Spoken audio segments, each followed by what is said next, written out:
はい、皆さん、こんにちは、ジローです。本日も僕の動画を見に来てくださり、ありがとうございます。今回の、僕が話すニュースはですね、なんと本日、日本の2025年の今年の漢字が発表されました。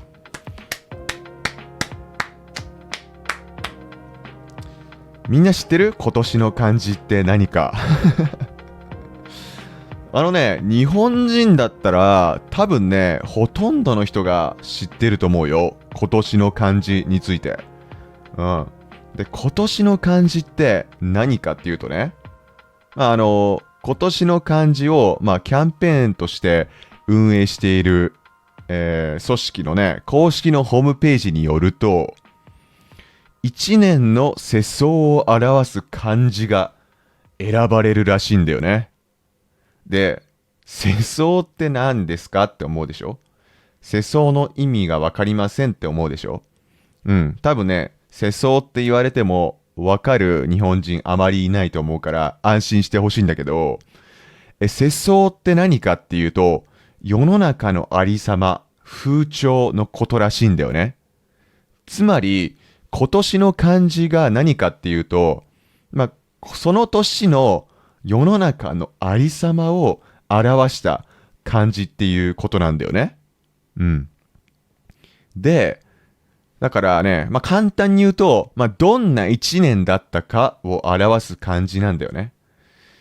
で、これの発表がね、なんと、京都のとても有名なお寺、清水寺で行われました。もう毎年、清水寺で、この今年の漢字の発表が行われてるんだよね。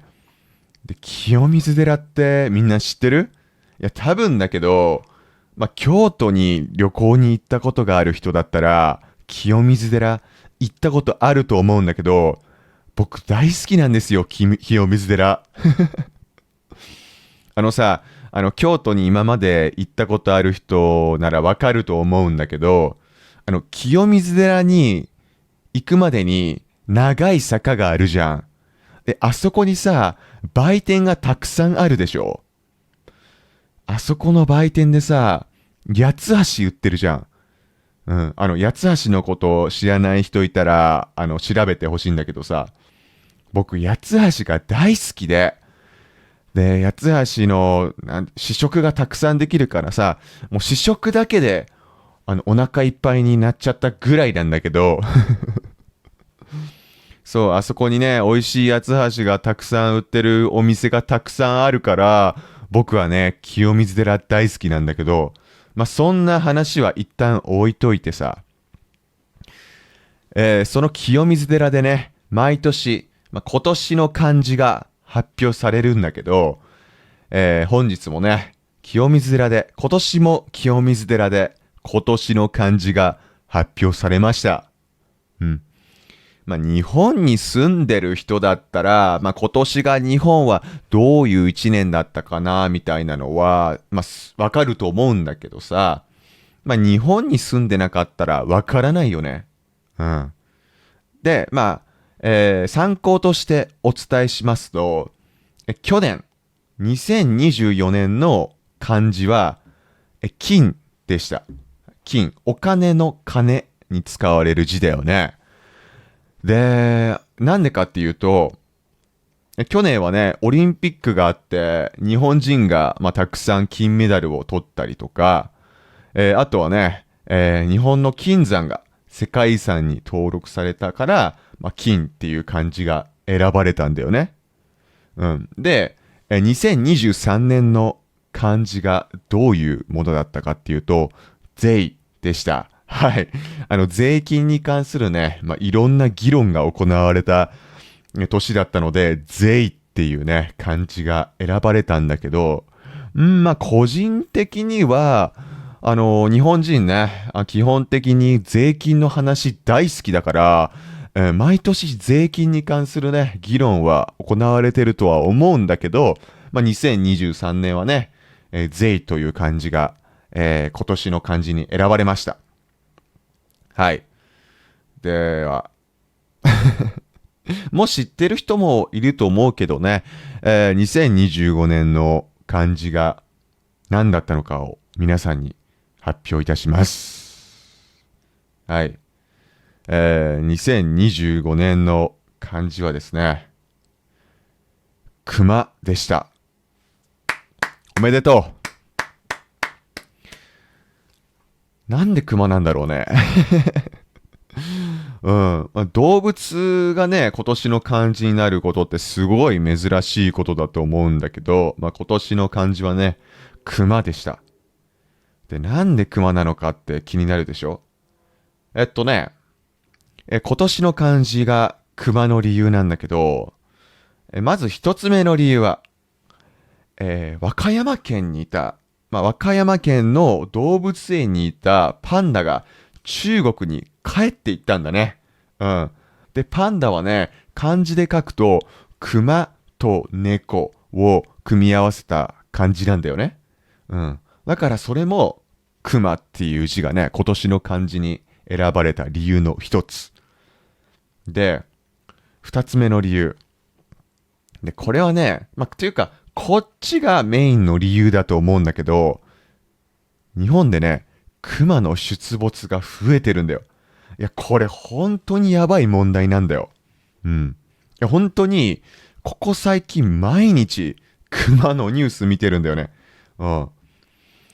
で、どのくらい熊が日本で出没しているかっていうとね、10年前、2015年度はね、熊の出没数が、1万件いってなかったんだよね。うん。だけどみんな聞いてね。2025年度、だから今年度だよね。今年度は10月の時点で3万5千件を超えてるんだよね。で3万5千回も熊が出没したんだよね。で、熊が出没することって何が問題なんだよってみんな思うでしょ？これがさ、大問題なんだよ。なんでかっていうとね、熊に襲われる人がすごい多いわけ。でね、人もたくさん殺されてるの。で、今がね、12月の12日なんだけど、11月の17日現在で、熊に襲われて死亡した人の数、なんと13人。多すぎない？怖いよね。熊ってさ、すごい体大きいし、走るの速いからね、一回熊に狙われたら、もうね、どうやって逃げればいいんだろうね。うん。で、みんなが、まあ普段よくしている対策はね、なんか荷物に鈴をつけたりとかしてるね。で、鈴の音を聞くと、熊が、あ、人間がいるなと思って逃げていくらしいんだけど、まあ実際に目の前にクマがいたとしたら、ちょっと怖いよね。どうやって逃げようから。だってさ、体重だって人間より全然重たいでしょ。だからさ、いくら自分がボクシング得意だったとしてもさ、絶対に倒せないと思うんだけど、それくらいね、クマの出没っていうのが、すごい大きな問題になってるんだよね。で、本当に日本全国でクマがたくさん出没してるんだよ。で、日本ってさ、まあいろんな地域があるでしょ。で、例えばね、日本の九州っていう地方はね、クマが絶滅してるんじゃないかって言われてるから、まあ、九州ではね、クマは出ていないんだけど、まあ、それ以外だよね、特に本州。一時期はね、東北地方ですごいたくさんクマが出没したんだよね。いやもう本当に大変だったんだよ。でね、なんと最近は、確かね、1ヶ月くらい前から自衛隊がね、出動する事態になってるんだよね。いや、自衛隊ってさ、基本的には、国防を任務としてるんだよね。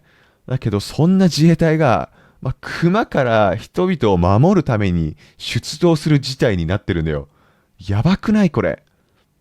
ただね、自衛隊が熊対処のために出動するって言ってもね、制限があるんだよね。自衛隊って普段ね、銃とか戦車とか戦闘機とか、いろんな武器を使って訓練をしてるんだけど、なんと熊退治にはね、武器が使えないんだね。うん。いや、じゃあ自衛隊何してるんですかって思うでしょ。自衛隊はね、主に罠を運んだりとか、駆除後の熊を運んだりする、そういう任務に当たっているらしいんだよね。じゃあ、熊を駆除するのは誰なんですかってみんな思うでしょ。で、実際に熊を駆除するのはね、ちゃんと免許を持った、ハンターたちなんだよね。はい。狩猟免許というものをね、持っているハンターの人たちがね、熊を熊を駆除しています。うん。で、その駆除できるハンターもね、高齢化の問題に直面していて、ハンターの数が全然足りてないんだよ。だってさ、さっき話したみたいに、3万5千件の熊の出没が今年度あって、もう全部に対処しきれないんだよね。うん。だからね、自衛隊にね、手伝ってもらわなきゃいけない羽目になってるんだけど、じゃあなんで今年、熊がこんなにも増えてしまったのかって思うよね。熊がね、わざわざ人里に出てこなきゃいけなくなった理由があるってことなんだよね。でさ、説明足りてなかったんだけど、熊は普通山に住んでるよね。うん。で、人は人里とか町に住んでるじゃん。だから人と熊って普段はっていうか普通は住んでる場所が違うんだよ。うん。で、今年になって熊がたくさん出没しているっていうのはね、人が住んでいる人里とか町に熊が出てくるようになってしまったっていうことなんだよね。うん。じゃあなんで熊の出没が増えているのか。熊はね、いろんなものを食べるんだけど、熊の大好物はどんぐりなんですよ。はい。どんぐりが大好きです、熊は。はい。人間もね、昔はどんぐりを食べていたらしいんだけど、最近はどんぐり食べてる人いないよね。僕もね、昔、幼稚園とか小学校にから通っていた頃はね、どんぐりを見つけて、どんぐりの皮をめくると、すごい美味しそうな見た目をしてたんだよね。うん。だからね、食べちゃいたいなって思ったんだけど、実際に食べたことはないんだけどさ。どう何どんぐり食べてる人いる普段。どんぐりを食べてる国ってあるのかな。日本でもどんぐり食べる人いるのかな。うん、ちょっとあまりわからないんだけど、どんぐりはね、食べれるらしいね。多分ね、火は通さなきゃいけないんだけど、どんぐりも確か食べれるって聞いたことがある。うん。だからね、食料に困ったら、どんぐりをね、食べればいいと思うんだけどさ。で、熊はどんぐり大好きなんだよ。うん。熊はどんぐりのこと大好きなんだけど、どんぐりが不作の年はね、熊の活動範囲が広くなってしまうんだよね。うん。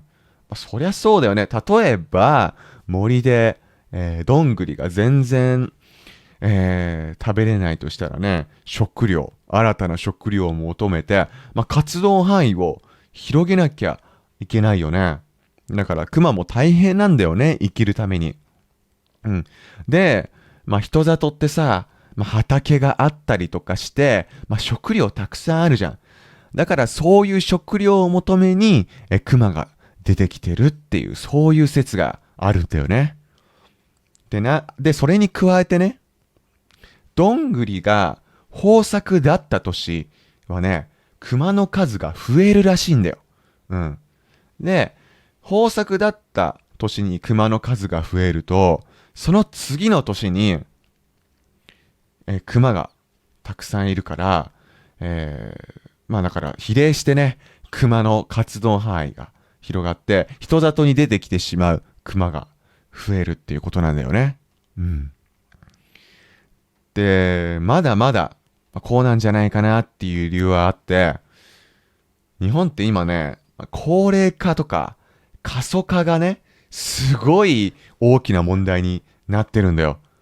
高齢化って何かわかるかな？高齢化はね、日本で生まれる、子供の数が減って、相対的に、老人の数が増えるっていう現象だよね。で、過疎化は何かっていうと、人口が減ることによって、特定のエリアの人がどんどん減ってってしまうっていう、そういう問題だよね。で、過疎化とか高齢化によって、里山をね、人が整備しなくなったんだよね。で、里山って、熊とかが住んでいるエリアと、人が住んでいるエリアの、緩衝地帯的な役割を担ってるらしいんだよ。うん。だから、そういう場所に人が行かなくなったことによって、熊がね、活動範囲を広げているっていうことなんだよね。うん。いや怖いね。これもね、こういう理由じゃないかなっていう、その推測されている説の一つには過ぎないんだけどさ、一つにしか過ぎないんだけどさ、だから、これだっていう、原因をね、突き止めるのは、すごい大変らしくて、いろんな問題が複雑に絡み合ってる問題らしいんだよね。うん。で、こんだけたくさんクマが出没しているとね、日本って、クマがたくさん出る場所なんだって思うかもしれないんだけど、いや、僕はね、野生のクマ今まで見たことないね。うん。昔から、クマは恐ろしいぞって教えられてきたから、野生のクマを見たくもないんだよね。で、ちなみに僕はね、野生ではないクマだったら動物園で見たことあるね。うん。動物園で人気の動物といったらホッキョクグマだね。真っ白なクマ。うん。真っ白なクマはね、すごい人気だよね、子供たちに。で、日本にはね、主に2種類のクマが生息しているって言われて、いて、一つ目の種類がね、ツキノワグマっていう種類。これは本州に生息しているクマだよね。で、二つ目の種類がね、ヒグマっていう種類で、これはね、北海道に生息している。うん。で、このどちらかが出没回数増えてるっていうことだったらまだいいんだけど、どっちの種類もね、すごい出没するようになってるから、もう日本中でね、大騒ぎ、もう大問題になってるんだよね。いや、日本に来てみればわかると思うんだけど、もう毎日熊のニュースをやってるんだよ。本当に毎日熊についてのニュースをやっていてさ。で、もう最近はさ、もう完全に僕にとっては、一言じゃなくなってきてるんだよね。うん。なんとね、僕の、祖父母の家の近くにもうすでに熊が出没したらしくてさ、いや、ちょっと気をつけてほしいなと思ってる。だってさ、僕の祖父母も結構高齢なんだけど、熊と対峙した時にさ、絶対に勝てないじゃん。うん。でも絶対に勝てないと思うんだよ。もう対面した時点でもう死を覚悟しないといけないと思うんだけど、いや、だからね、できるだけ家の外には出てほしくないなと思ってるんだよね。できれば、スーパーとかにもね、買い物行くのすごい危険だから、モバイルオーダーとか、できる限り活用してほしいなとは思うんだけど、田舎でね、モバイルオーダーができるのかもわかんないし、しかもなんだろうな、やっぱり、僕のおじいちゃんおばあちゃんとか、高齢の世代ってさ、インターネットの使い方とか、あまりよく分かってないんだよね。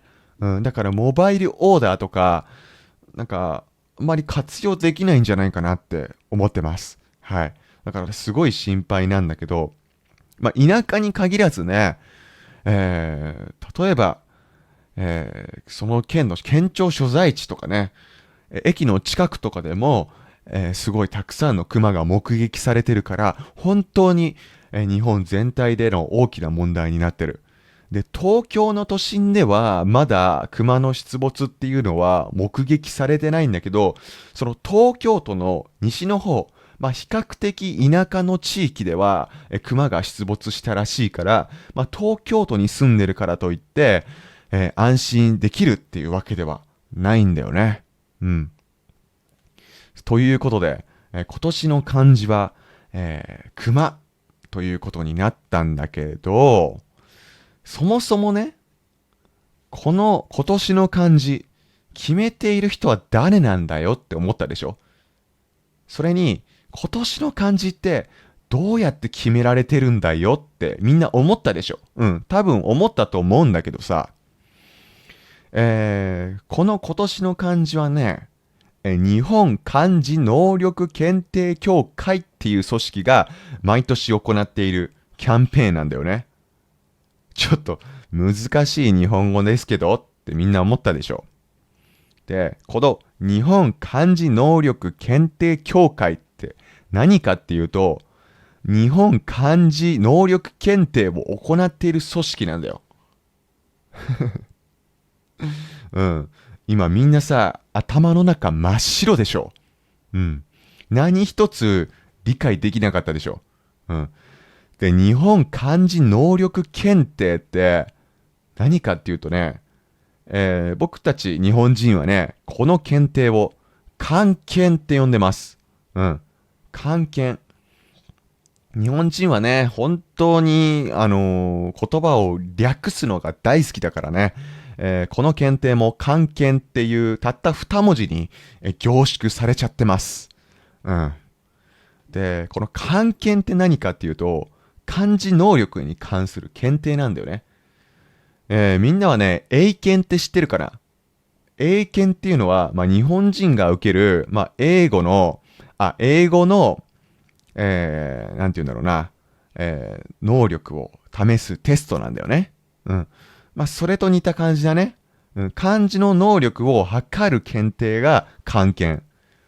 なんか主にね、漢検では、漢字の読み書きとか、そういうのをね、試されます。うん。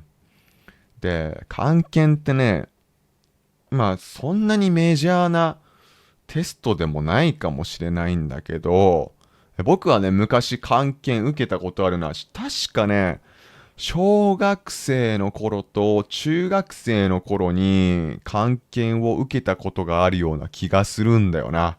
うん。で、僕何級持ってたっけ？多分準2級とか2級とかを持ってた気がするんだけど、なんか最近あまり聞かないな。僕がこうやって年を取ったせいかもしれないんだけど、もしかしたらね、小学生は漢検を受けている人いるかもしれないんだけど、なんかあんまりメジャーな試験なイメージはないよね。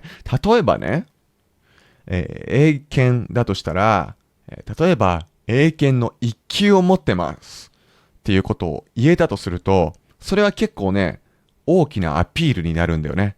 例えば、就職活動をするとき、履歴書に英検1級取得済みって書けるんだよね。そしたら、例えばね、採用してくれる人が、この人英語喋れるっていうか、この人英語の能力高いんだって思うわけ。で、例えばその会社で、海外に向けて事業を展開しようみたいに考えてたとしたら、じゃあ、英語の能力が高いなら、君を採用しようっていうことになるかもしれないよね。うん。そんな感じで、資格だよね、漢検も。うん。漢検も資格の一部。うん。だけど多分ね、昔と比べて漢検の重要度って下がってる気がするんだよね。うん。なんかさ、漢字をたくさん知ってるからといって、なんか、それが役立つ時っていうのが少ないよね。例えばだけど、パソコンで日本語を打つ時ってさ、そのひらがなで文字を打ったら、その漢字が表示されて、あとは選ぶだけだよね。予測変換機能があるからね。だから、漢字、なんだっけ？日本漢字能力検定？この検定のね、例えば資格を持ってたとしても、社会に出て、どのくらい役立つかっていうのはわからないんだよね。例えばだけど、昔はね、漢字を知ってた方が便利なことはあったかもしれないよね。例えば、会社で、リサーチを何かしなきゃいけないときに、この漢字読めませんみたいなことがあったら、どうすればいいんだろうって感じになっちゃうじゃん。例えばリサーチしてて、この漢字がわからなくて、この文章の意味もわからないみたいになったら、恥ずかしいよね。だけど今はさ、スマホがあるし、インターネットもあるから、わからない漢字ってすぐ調べられるよね。うん。それこそ AI に聞けばさ、この漢字はどういう読み方です。みたいに簡単に教えてくれるでしょ。うん。だから、昔から、漢字の読みっていうのは重要視されてきたと思うんだけど、漢検はね、もう僕はもう生きててあまり聞くことはなくなったな。うん。で、今年の漢字がどうやって決まるのかっていうことなんだけど、なんと、応募で決まってるらしいです。だから、このキャンペーンに応募する人がいるっていうことなんだよね。今年の漢字の応募は、今年はね、11月の1日から12月の9日まで、ウェブで行われてたらしいんだよね。うん、知らなかったです、僕は。はい。だから約1ヶ月の間、ウェブでね、応募っていうか募集か。今年の漢字について募集してたらしいです。はい。なので、その間に、一番投票数が多かった漢字に決まったということなんですけれど、正直僕が思うに、今年の漢字が熊って言われて、全然、なんていうの違和感はなかったよね。でしょうねっていう感じだよね。熊がたくさん出たからね。で、熊が1位だったんだけど、すごい惜しかった2位の漢字があります。なんだと思う？でもこれはね、日本に住んでないと思いつかないと思うわ。うん。熊に次いで2位になった漢字はですね、米です。はい、米。お米。いや、これね、いやもう絶対日本人だったらわかるよ。今年ね、なんかお米不足になったんだよね。うん。お米不足っていうか、物価高でお米の値段がすごい上がったんで、で、今もお米の値段すごい高いんだけど、日本人はね、毎日お米食べますから、米がね、米の物価が高くなるのはすごい、国民的大惨事だったんだよね。で、第3位が高いっていう感じだね。うん。こうって読むね。で、これも理由はわかるね。物価高でもう物の値段がすごい上がったのが今年だったし、あとはね、今年、日本初の女性総理大臣の、高市さんという方がいましたね。あの人の漢字、あの人の名字にも高いっていうね、漢字が使われてるから、それで、第3位にランクインしたんだと思うんだよね。うん。こんな感じでね、今年の漢字が決まったんだけど、漢字を今勉強しているみんなにとってはね、なかなか興味深いランキングで、なかなか興味深いキャンペーンだったと思います。この漢字、今年の漢字ですね。なんと、1995年から、やっているということで、なんと30年間もこのキャンペーンやってるんだね。うん。だから、過去の、今年の漢字を、皆さん調べてみることも可能ですので、そこからね、漢字の学習とかにもつなげてみれたらいいんじゃないかなと思います。はい。ということで、今回のニュースはこれで以上です。皆さん、今日の動画を見てくれてありがとうございました。これで終わりにしたいと思います。次回の動画も楽しみにしていてください。それじゃあ、バイバーイ。